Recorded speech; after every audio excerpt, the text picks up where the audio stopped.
pear-shaped for him. First game between ROX Tigers and Longzhu Gaming, and the issue you have with ROX Tigers when you're playing against them is that there's always those champions that people are synonymous with, the must-bans. There are so many 4+ game undefeated champions for ROX Tigers. Where do you even start with the pick and ban? Yeah, it's got to be really tough going through this and deciding Lessboy, trying to figure out what to ban away. We can see Twisted Fate and Gangplank still from ROX going to be taken out, but the Kog'Maw coming in, taking that away from Prey. We were surprised that KT vs Samsung, no Kog'Maw picks, no Kog'Maw bans. Even when 380 carries were banned out, no one picked the Kog'Maw. But ROX Tigers, last time on the riff, it was patch 6.3, but they went full Juggermaw, as of course they coined that comp originally. They brought it back, it looked pretty damn powerful. It's banned away. Yeah, it's going to be Lulu rounding out ROX's bans. Callista and Nidalee, of course, from Longzhu. They do not want Peanut on that champion. So we'll see what he decides to pull out this time. Could be maybe the Elise. First pick, surprisingly, from ROX is not going to be the Alistar, which Gorilla has played, I think, 17 times this season. Yeah, the Alistar is at 14-2. He somehow managed to play 16 games on a champion that never makes it past the first round of the draft on red side, but ROX Tigers, so unenviable. Think about the amazing champions ROX Tigers have available. Quinn, for example, probably not going to be selected now that we see the Nautilus, but Quinn is a frequent ban against Smeb. Peanut still has Elise, which he comes into this match 7-0 on Elise, actually his most played of all junglers.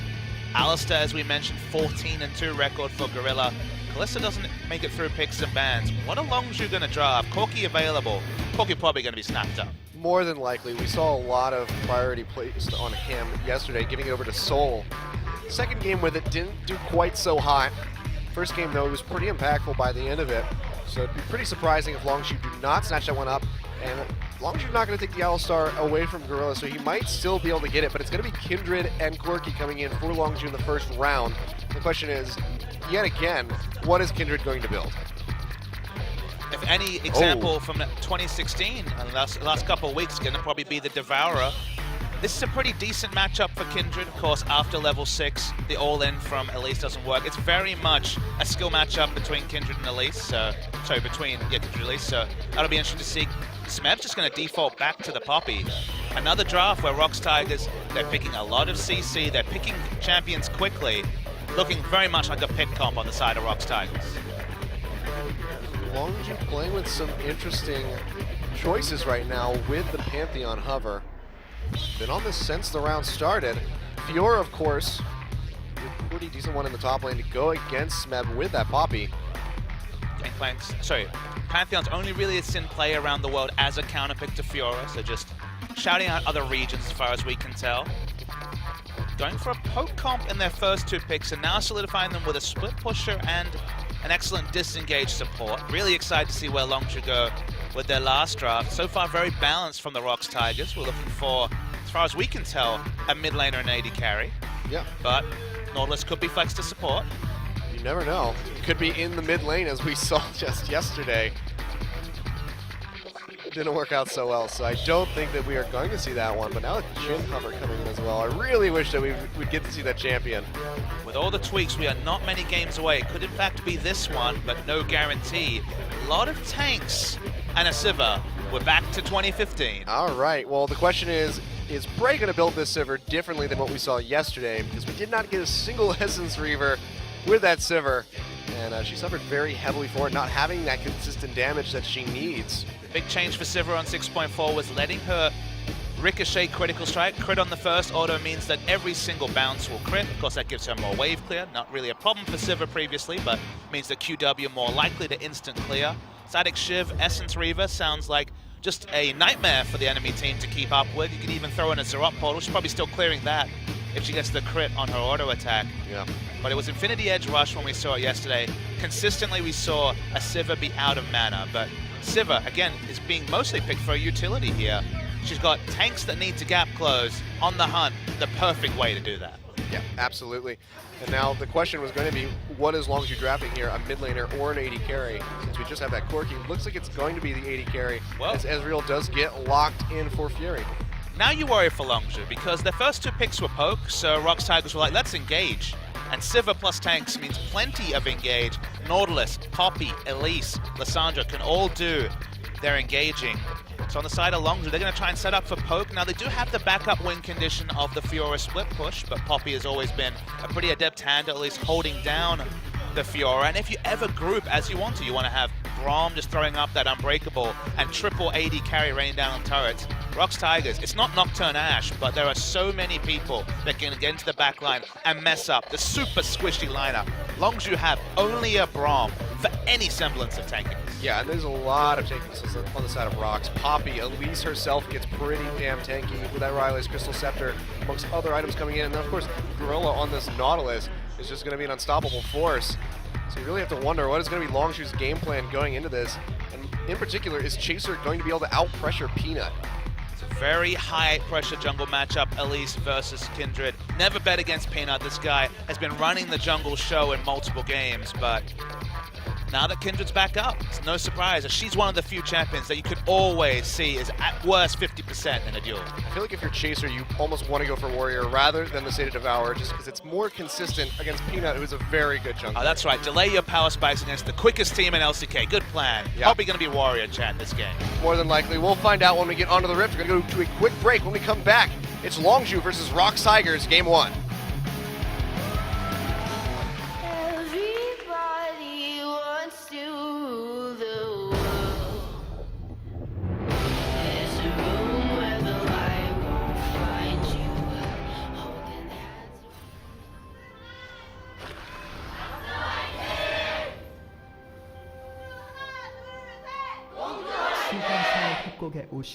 Welcome back. We are on the Rift for Game 1. ROX Tigers versus Longzhu. Crowd seems pretty evenly split yet again. Good amount of cheers for both sides. I mean, the moment that Longzhu beat SKT 2-0, you looked at the calendar, you circled this match, you said, this is the one that I have to see. This is the one where anything could happen. Now, ROX Tigers could just smash Longzhu. There is always that potential. This team takes leads, runs with them, finishes the games, on average, by far the fastest in the league. The next fastest, I believe, 4 or 5 minutes on average, slower game time than the ROX Tigers, and they've drafted different again. The one consistent story with ROX Tigers is they're not picking poke comps. They're going for Juggermore, they're going for team fighting, they're going for engage. They have so much engage this game. You worry that these 380 carries, Nautilus, Elise, Lissandra, and Poppy going to start messing them up, and Sivir should be free hitting right next to that tank line. Unique thing about Sivir, pops that ult, everyone gets in fast, and she's there fighting with that tank line. Yeah, and that's really going to help Kuro especially get into the back line with that Lissandra, try to 100-0 either Fury or Coco. Ray and Gorilla are looking for the invade. They have been spotted by a ward though. Yeah, so this should not play out. Face checking a Braum can be very risky. Yeah, well, they do see this one coming in. So they're going to walk up. Looks like they should remain pretty safe here. Now the ward has expired. Gorilla goes in. He's going to get stunned off the bat by these concussive blows, down to about half HP. Right, trying to get the damage in, uses the ricochet, of course. The flash comes in, trying to root Fury. The exhaust onto Prey as well. This looks like it's going to be very bad for ROX. The flash forward, Fury is going to get first blood. Now the stun comes through. Looks like this could be a double kill. Gorilla is going to go down. Longzhu kicking things off 2-0. Longzhu completely outfoxed the ROX Tigers. That ward towards the entrance of the Raptor buff saw out their plan. You're face checking a Braum Ezreal. Even though you have Ricochet at level 1, very, very powerful in these 2v2 fights. The target selection was that much better. You got those extra free auto attacks because of the surprise factor, and Longzhu have a massive advantage already. Yeah, that is a great way for Longzhu to kick off this series if you want to take down the current reigning top team in the LCK. But, of course, since you are playing with the top team, you can't just be like, oh, well, we won. So they still have to play very intelligently and cautiously moving forward from this point, but that is just a great way to kick things off. Only lucky factor for the ROX Tigers is that Ezreal with Braum and not a champion with better wave, because if they had lost multiple minion waves to the turret plus those deaths, this lane, okay, it wouldn't be over, but it would have required a lot of investment. Gorilla's stunned up again. Yeah, punishing him again. He does get the shield up before he gets stunned, so he'll mitigate a bit more of the damage that he would have taken. Learning message from this particular game. Do not play cheeky or greedy around a Braum at level 1. His level 1 is insane. If the AD carry has any way to proc those concussive blows, and basically everyone does, Ezreal from long range, in fact, with the Mystic shot proccing it. Yep. The punishment is severe. You look at the gold difference, it's 800 gold between 80 carries in less than 4 minutes. Yeah, that is pretty severe. And overall, 1.1 thousand separating these teams. What a way to start. Smeb going in. Onto Expression. Peanut coming around the sidelines as well. Can he land the cocoon? Actually pushes Expression away. Flashes forward to get in range. Gets the flash from Expression as well. So it's going to be 2 flashes down on the side of ROX for just 1 on Longzhu. Let's talk about the fact that Expression is preferred to Flame, and what we have to only imagine is perhaps the strongest lineup Longzhu believe they can field. They're against a team that they respect. This is the best they believe they have. What's the difference between Expression and Flame is a question I'd like to get into, as Chaser is very close to Yeah, they're top going to lane. go for it. Prey with a really good shield on that Q. Looks like they will not be able to proc the stun. They will remain alive for the time being. Chaser with some good early aggression. This is what we wanted to see from him if he's going to contend against Peanut. Knows the 3 summoners are down, so very obvious lane to gank in the top lane for Longzhu. Unfortunately, it's not quite working out for him. Looks like he's just going to go get some vision deep in the blue side jungle of ROX and now back off into his own and continue farming up. With this sort of start from Longzhu, this might be what Chaser wants to be comfortable enough to go for the Devourer. Look, so many of the stories around ROX Tigers have been Peanut focused. What has Peanut done? He's a new player, he makes a lot of flashy plays, always in the enemy jungle, running the show. How does he do it? I'm sure every jungler in the world is watching those VODs and trying to learn from Peanut, because he had been jungling in a manner that no one else was at the start of this year.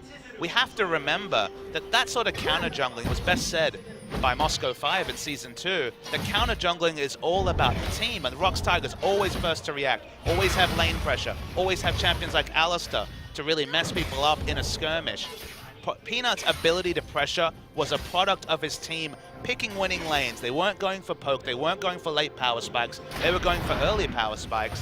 When your lanes are behind, which is severely the case in top, very hard to have that same impact on the map. Yep, Peanut coming in for Expression yet again. No flashes available. Kindred is in the area though. They get a good amount of damage in. He will riposte the cocoon, and now Peanut is just getting turned on. The TP coming in from Smeb as well. Looks like Peanut will get out alive. Teleport canceled. Overall, a lot of damage put onto Peanut. He's gonna have to run back to his base and heal up. Good arrival by Chaser. It's actually surprisingly defensive by Longzhu. It's just a single auto attack in.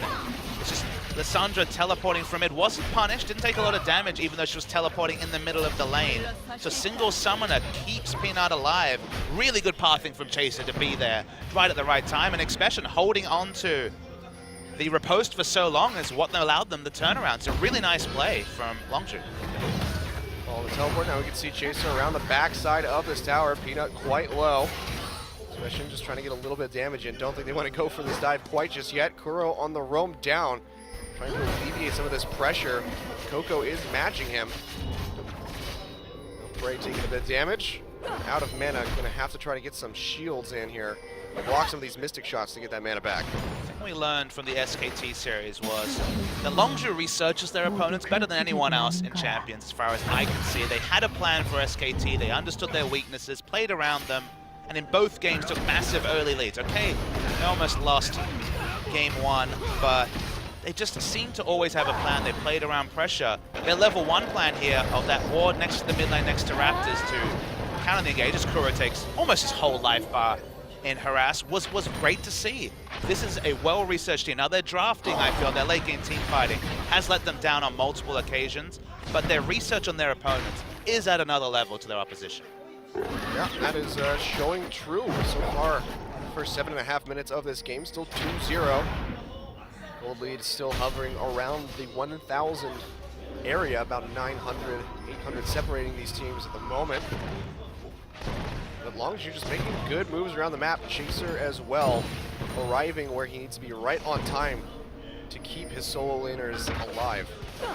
Fury, we didn't even mention, picked up the lazy double kill. Of course, that was gifted to him by the face check and the ROM pick, but Fury in an interview, they talked about what he would provide the team, why it was different from Captain Jack. He talked about how Captain Jack is the safe laner. You know what Captain Jack will give you. I think every Champions fan since Season 1 knows that Captain Jack, laning phase not his strongest, will play very defensive, will do his best in team fights, put out as much damage as possible without dying. That's the Captain Jack. He's very consistent. That we know and love. Very consistent. On the other side of the coin, Fury made it very clear that he plays the aggressive style to Captain Jack's passive style. Yep. And so that's why he said, you know, they said, okay, but Pure seems like a defensive support, and he was like, no, I played with Pure in scrims. He's aggressive, he's misunderstood, and he thought that this duo will be a much more aggressive duo lane for Longzhu, and what that gives the team, I think, will be on full display this game, because if you pick an aggressive duo lane, if they get ahead, that's map pressure that would never be there if it was Captain Jack. Yep. Speaking of map pressure, Pure getting some good vision yet again into that blue side jungle, so they can try and track Peanut's movements as much as humanly possible. Lane pressure in the duo lane. What is that going to mean? Especially if you've got Coco in mid on Corki, who can provide a lot of pressure, it's going to help Chaser. He's going to be the big one profiting. As for once, it's not going to be ROX just flying in from every direction to be there to support Peanut. We've hardly said Peanut's name this game because it's been the Longzhu show. Yeah, he's not done too much. Lost some summoner spells in the bot lane, trying to gank Expression. That's about it. You know what you get if your lanes are behind and you try to invade to create pressure? You get Ambition last year. Most deaths on his team, dying randomly in the enemy jungle. At least Peanut understands that, because for once, he's silenced. He cannot make the same sort of map pressure. He's so well known. Yep. Judging by the double daggers in the inventory of Chaser, I think we know which way he's going for his jungle items. I don't know what's going on with Devourer, but look, it has its merits. Interacts well with the passive. You don't need to build Blade the Ruin King or really change your build too much. So if you get ahead, and once again, his team's ahead, if you get this breathing space to go Devourer, why not go it? If you can go greedy, go greedy. It's just if you're punished for it, don't be surprised. Yeah. You're not going to go ahead and clear out this pink ward. Chaser not going to contest him for it. Telling about the lane matchup that despite getting a double kill, Fury is actually 20 CS behind. Yes. That has been good on Prey to get that CS numbers back up. Still solid, though, for those 2 kills in his pocket. It's going to help Fury out a lot, equalizing that goal. But given how this is the lane matchup looks, where Fury gets a double kill, imagine what the CS numbers would be if that double kill hadn't been donated over to Ezreal. That is a very good point to make. You can see Kuro trying to clear out this pink ward, but Chaser's coming around the sidelines. He knows something's up, goes ahead and follows that glacial path over the walls and smiles. Chaser, which will send him straight back into the jungle, which I don't think he has too much of a problem with. Worth noting that Peanut could have picked for comp and gone for the Gragas instead of this Elise. It was a first round of Kindred. Gragas is by far the best champion at dealing with that Lance Respite. Peanut back off of that river position. Pure was on the way down, trying to get a pick. Will remain alive for the time being. Gold lead slightly stretching here for Longzhu. They continue to have a pretty good CS lead in both the top lane and the mid lane. Pick Elise over Gragas for only one reason. For those early duels, pre-level 6, for those early ganks, they haven't come off because of the level 1. And now they might really be left smarting if they go all in with their tank line on one member, and that just might change the game. It's down bottom. Yeah, Smeb fighting Expression. He does have his flash available. Cocoon barely, by the last pixel, does not hit. He will be able to walk away with his life and his flash. Still up on cooldown. Off the cooldown. The moment that Longzhu announced that Flame was joining the roster, you're like, okay, keep Expression around. He's a good sub. Probably won't play much. He was just interchange in and out of the Incredible Miracle lineup last year. But now on Longzhu, the consistent factor about Expression this season has been his laning phase. He has the strongest gold difference at 10, or the highest gold difference at 10 of anyone on Longzhu's team. Laning phase has been very strong. Going for a dive this time around. Yep, that's going to be the stun straight to the Cocoon. He should go down with this one. Oh, it locks the Q with the riposte. Chaser's coming around as well. He does have that Lamb's Respite to offer. They go in, the teleport coming through as well from Kuro. Can they find the kill? The Lamb's Respite is there. Smeb taking it so low. They do get the kill. The tower aggro is changing. Peanut's eating it. They get the kill, but here comes Coco. How much can he pick up? Kuro down to half HP. The Valkyrie for the Rockets coming through. Kuro has to run for the hills. Smeb as well. As they try to slow him out with the ice shards. Looks like both will get out alive. This is going to be Gorilla now rotating down. Going to be looking for another dive. They cannot mess this up. The flash. The dredge line does not hit. Flash away by Coco. Keeps himself alive yet again. Very surprised to see Gorilla not actually use the ultimate. Would have stopped the Valkyrie in its channel. Yeah. But new Valkyrie was down, I guess, so just went greedy. In the end, they don't get anything out of it. Gorilla goes for the world's longest walk from top to butt.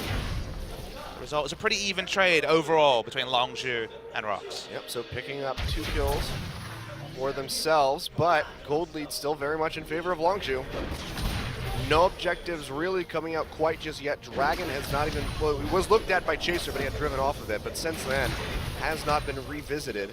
Expression did a really good job in that turret dive. He lived for longer than anyone had any right to, and again, it echoes the point. His laning phase has been stronger. Okay, Flame has had a really good 2 weeks, but over the course of the so far 7 weeks of Champions, I think Expression's been the more reliable laner. Now you add aggression in top. You've got a carry AD carry, not just a role-playing safe AD carry. You can't have a carry top, a carry-minded AD carry, and also Coco, you know, one of the big carries in Champions. So they had to sacrifice somewhere, and it feels like Flame is the big loser with Fury coming into the lineup. Yeah, just a bit. Expression doing quite well, riposting that execute damage from Peanut on the Q. They just need a top laner that has deep champion pool and a strong laning phase, and clearly they so far have decided that's Expression. Yeah, it's working out for them. You can see Chaser getting a bit greedier, going into the jungle of Peanut, taking away that blue buff, denying that away from Koro. Expression waiting around here, is not going to go in to try to contest the Gromp. Has no vision whatsoever on this side of the jungle, so smart of him to be defensive, but gonna see another gank. Yeah, quite likely. So I'm taking a bit of damage though. Peanut coming around the back of this.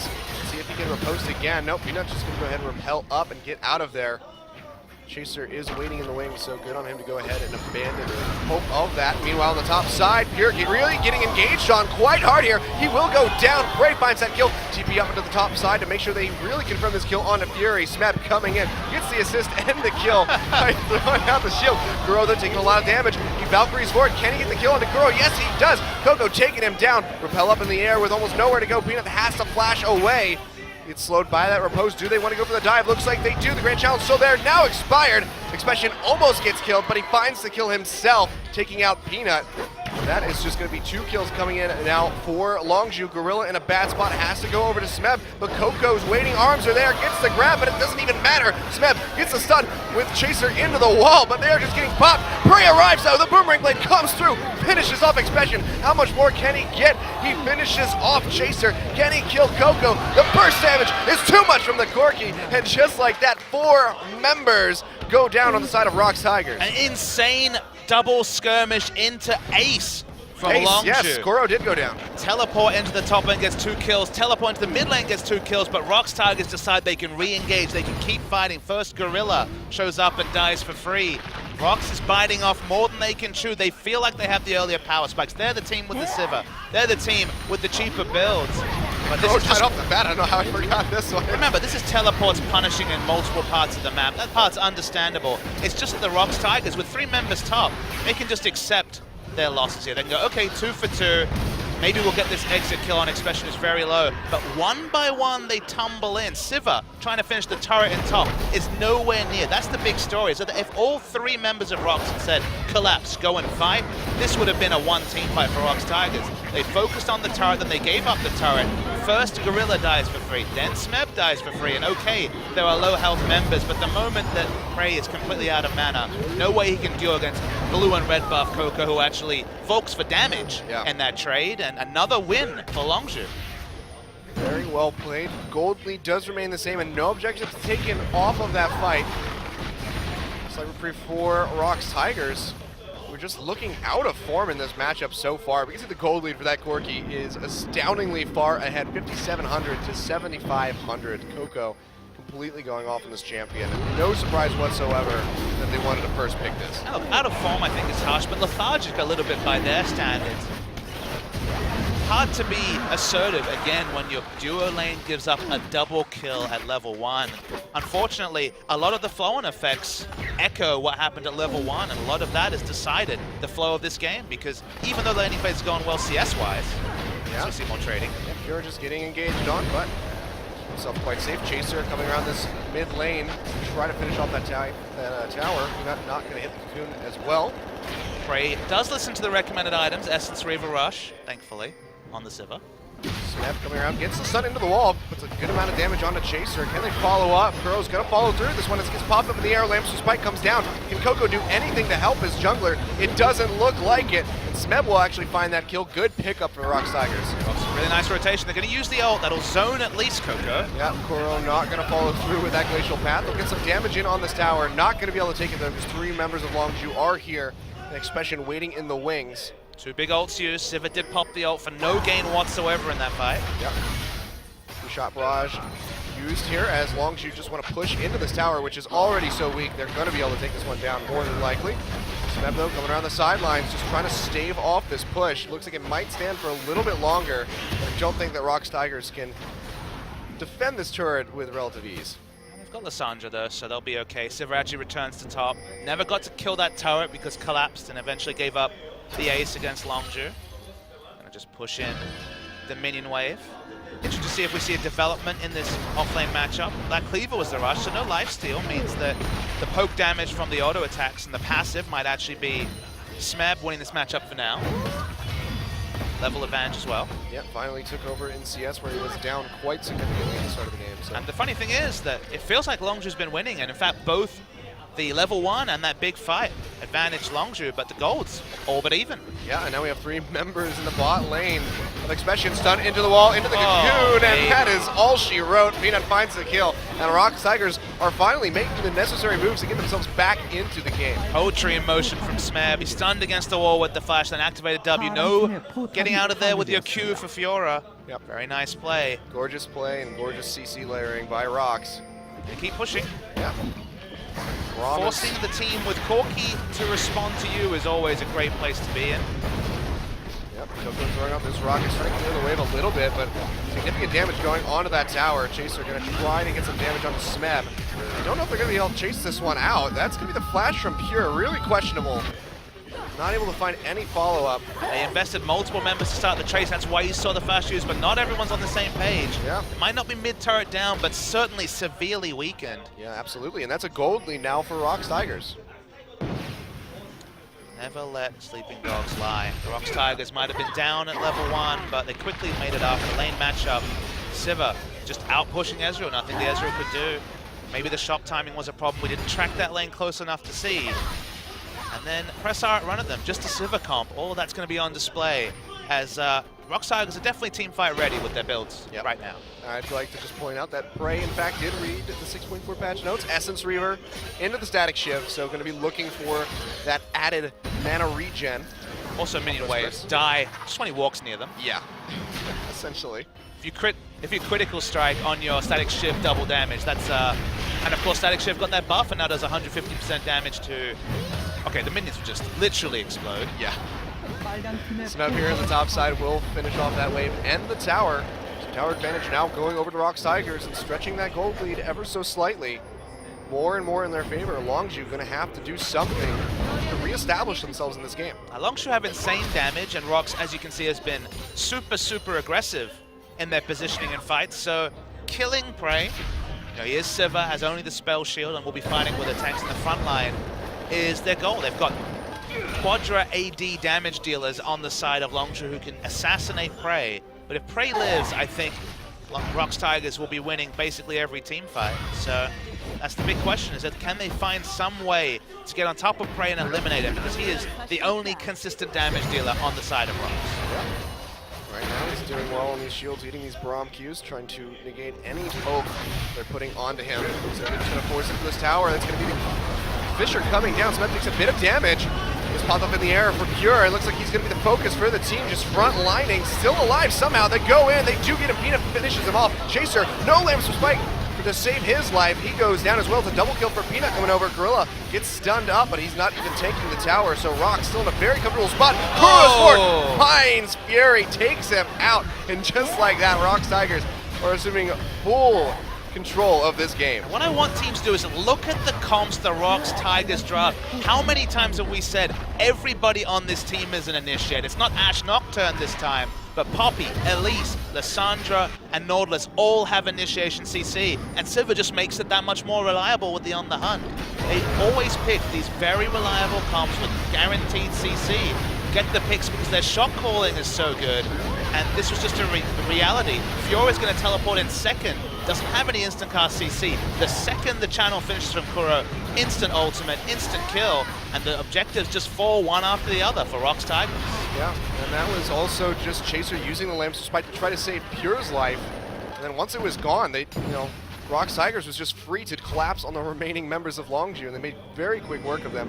Now Coco quite far forward. He does have the package here. Can Gorilla intercept him? Goes ahead and burns that one out. He will be alive. Didn't have the ultimate, so was a very low percentage gank. But you go for the ones you will. It also means that the package is used defensively for no gain. Yep. So 6 more minutes, I believe, until it's back up. It's 8 minutes the first time, then every 4, if I'm not mistaken. Okay. Bit shorter than I expected then. Dragon spawns. We haven't talked about Dragon much. Longzhu picked up the first one, but Smeb has teleport and his summoners, pushing him very aggressively to top. It looks like Coco is going to have to react, so yeah, free Dragon for ROX. He's got 3 members closing in on him in that top side, so no one to contest this Dragon take. So it will be the first Dragon for ROX Tigers, second of the game. 6% buff now in their pocket. Smeb, though, quite far forward. 4 members now in the top side. Uses the ultimate, actually knocks away the Kindred, and that should be enough to solidify him staying alive. ROX do go over to win this game, which is now looking more and more likely. Oh, look at that wave clear. Yeah, that was the crit we talked about. That is just filthy. Goodbye, turret. Sivir always had excellent turret damage, but not the range. Needs the tank front line that she certainly has in this game. But if ROX go on to win this game, the fun thing will be now we see what ROX Tigers do when they're behind in the early game. This has happened not at all in Champions this whole season.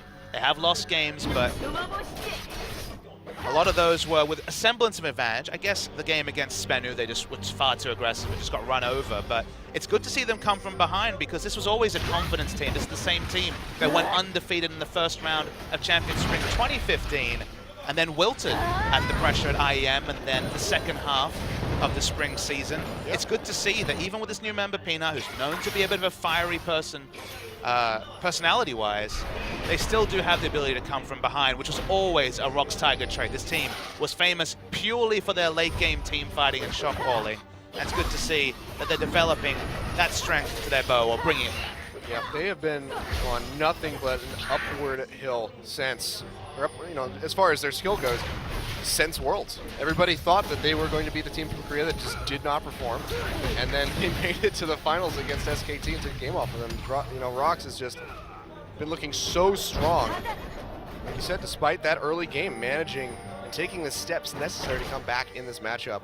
Now finding themselves with a very strong gold lead, 5,500 in their favor. To be the guy who says I told you so, but I watched and cast this team during regionals last year when they were qualifying for Worlds, and they looked like a different ROX Tigers to the one that was abjectly poor for large parts of Champions Summer 2015. They looked like they found a spring in their step. Ooh, Coco maybe in a bad spot, gonna get locked down. Bouncy castle. Fight going over here onto Prey. Coco has to flash over the wall. Will he get the safety? Looks like he will. The rest of the team collapsing up toward that top lane. Cannot pinch in. Prey barely getting out with his life. Has to burn both summoners. Upward trend was there in regionals. That's what led them to eventually qualify. It's honestly the change in talent, I think, that solidified that upward ascent into what you see right now, is that they tried to play this aggressive style, but Hojin was a defensive warding jungler. He was Bengi, a poor man's Bengi, which Bengi's not having the best time this season, unfortunately. They needed a new jungler for a new meta. They got Peanut at just the right time. And that team that was in some ways gelling, they actually took a step back during Worlds. They went back to being late game team fighting basically only. But they reconfirmed what they showed during regionals this season. And the result is an attractive, fun team to follow because the ROX Tigers, they know how to win. And that's something that not a lot of teams in the 2016 patches have been able to work out. Yeah, absolutely. And not only do they know how to win, but they know how to have fun while they play the game in general. You see, even if they're losing a match, they're usually still all smiles. A lot to smile about when you're 10-0 on the season, or soon to be. Yeah, definitely one of the most modest teams, probably in the world. Don't need to talk a big game when you don't lose any matches. Let the ref do the talking. And that it does, and it's unfolding out before us as they continue in the lead. Now coming around trying to do a little bit of counter jungling. But Chaser and Pure are waiting in the wings. Q comes through, Coco over the other side. Nice rocket. Gotta respect Coco, 5-0-1. He certainly is a one-man army for Longzhu. Yeah. 12 Mount Morty is of course completed for him as well. The BF sword in the inventory. He's got a lot of damage as well as some protection for himself.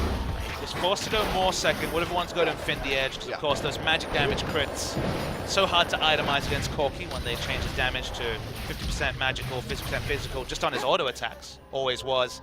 Spell heavy out wide, so now it's about 70-30 split in terms of damage. But again, when ROX Tigers presses the go button, they get the summoners up on everyone. It's 380 carries trying to get away from the world's biggest wombo bouncy castle happening from ROX Tigers. Like, let's just think about the initiations. They're targeted. They're all going to be faster, so there's no way to run backwards. Okay, Valkyrie and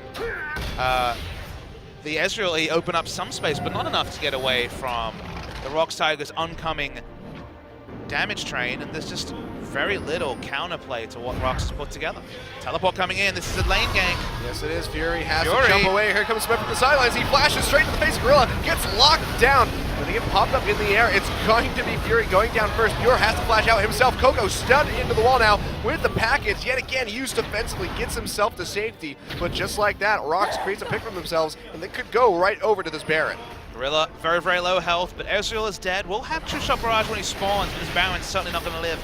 30 seconds in length, Longzhu puts up a really big contest. Gonna be risky. Yeah, Expression goes in, Kuro's there, the Grand Challenge comes down. Kuro already down to half HP.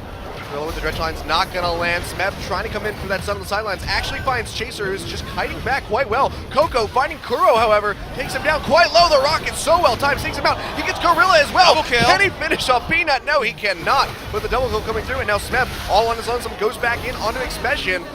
Prey not able to do enough, so just like that, Longzhu do a good job denying that Baron take. Very, very obvious split call from ROX. You don't see that very often. I guess maybe Smeb overestimated his ability to tussle in the backline. 1v3, can't do that on Poppy just yet.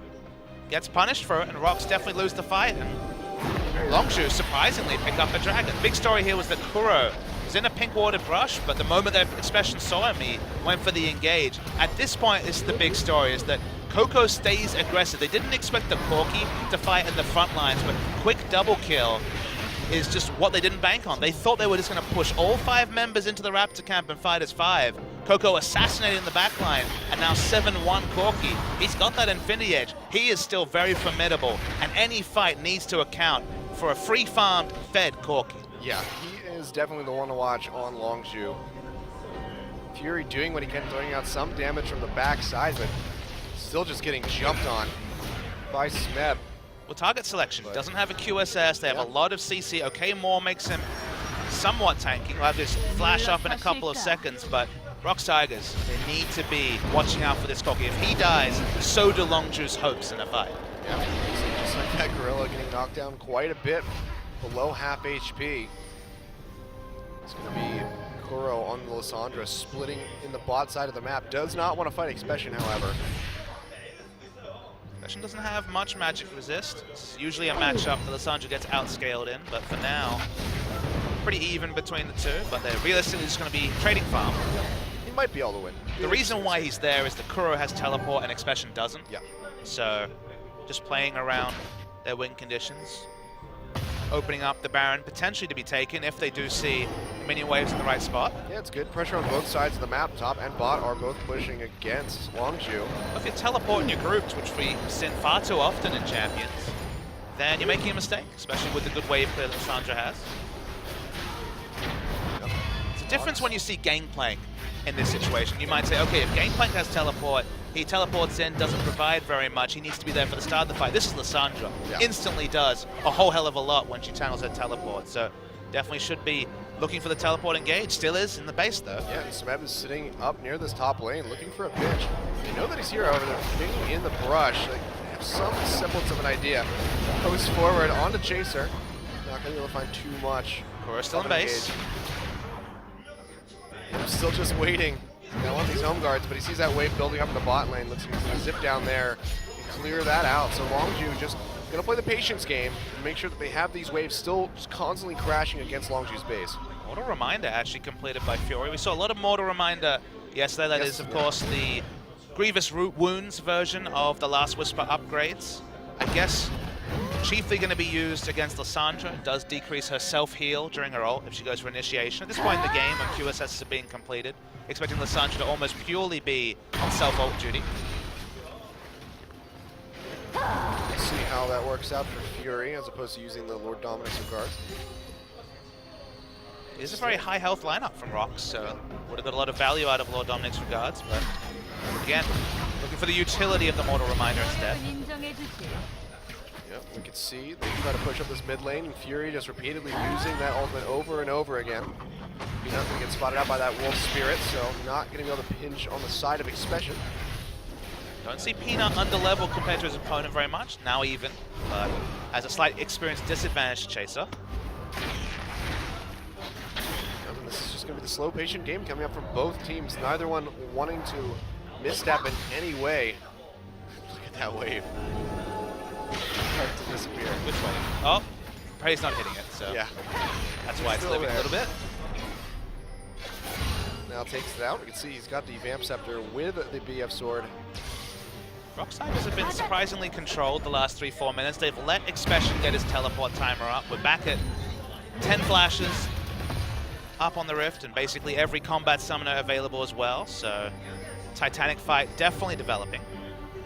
Is there an item they're waiting to complete? It's hard to say. Smeb's overextended, plenty of people coming. Yeah, this could be quite bad for the Poppy. 4 members all on this top side, winds up the ultimate. Can he hit it? Gets the Ezreal, dashes toward the Corki, who still has a plethora of burst damage. True teleports now coming in. Kuro has joined the fray. True shot barrage barely gonna miss. Coco getting ultied.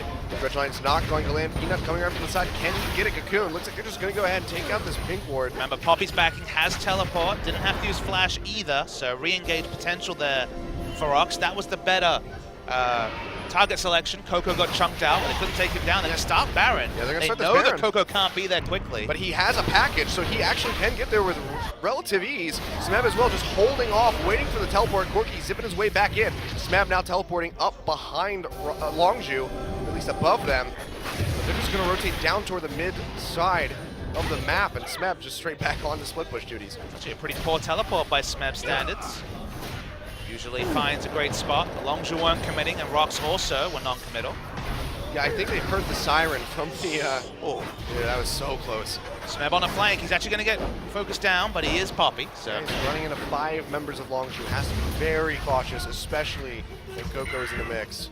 Man, we haven't said this very many times, but remember, with a 32-minute average game time, at 36 minutes, this game is on a knife edge between the ROX Tigers and the Longzhu Gaming. This game is so close. Longzhu, smart early plan. ROX tried to run the mid game, as they usually do, but a couple of uncharacteristic team fight mistakes mean this game is all but even. Yeah, still a gold lead, but it's becoming less and less important as we move forward through this game. Smeb spotting out Expression. Not going to be able to get onto him though, just going to continue clearing out these waves, which just seems to be the name of the game today. So many wards down.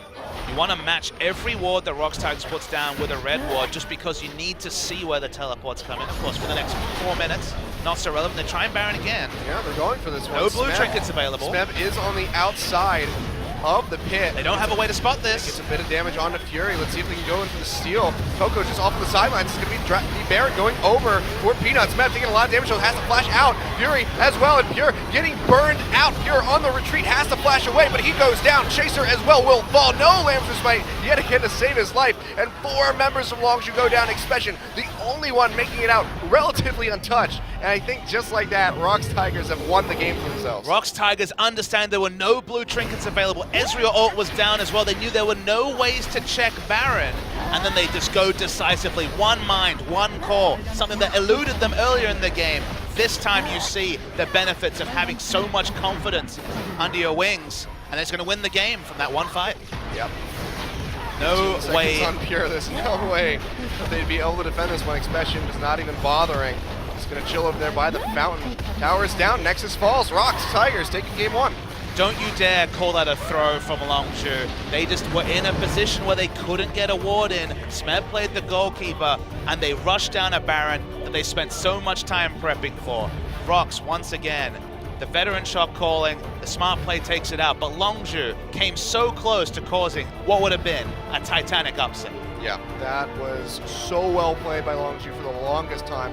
ROX, though, proving that they can come back after such a huge disadvantage, evening out that game, keeping it very close, though. good props to Longzhu on that one, but unfortunately not able to close it out for a win. But if they can play as well as they did like that from the start of this next game, they might be able to find themselves a win. Also, if they get a free double kill at level 1, they might have a bit of breathing room, because Peanut for once was in his own jungle, not roaming around the enemy jungle like we know him to do. So let's see if they can adjust their level 1, because this time ROX's early pressure was found out. Yeah, it's very well played by them. Question is, can they do it again, or will ROX just be their usual selves and run all over this team? ROX did come back from an early discrepancy. We haven't had many data points for that. They kept their cool, they played well. They made some mistakes though. On another day they might have paid for them, but still smiling in the booth. That's always the story with the ROX Tigers. Yeah, and you can see the difference right there, the stark contrast with Longzhu. Will we see these same 5 for Longzhu next game? We don't know that either. Yeah, they very well could just bring out the rest of their team, 10-man roster, so who knows, but we're going to find out when we come back from a quick break. When we do, it's Game 2, Longzhu versus the ROX Tigers.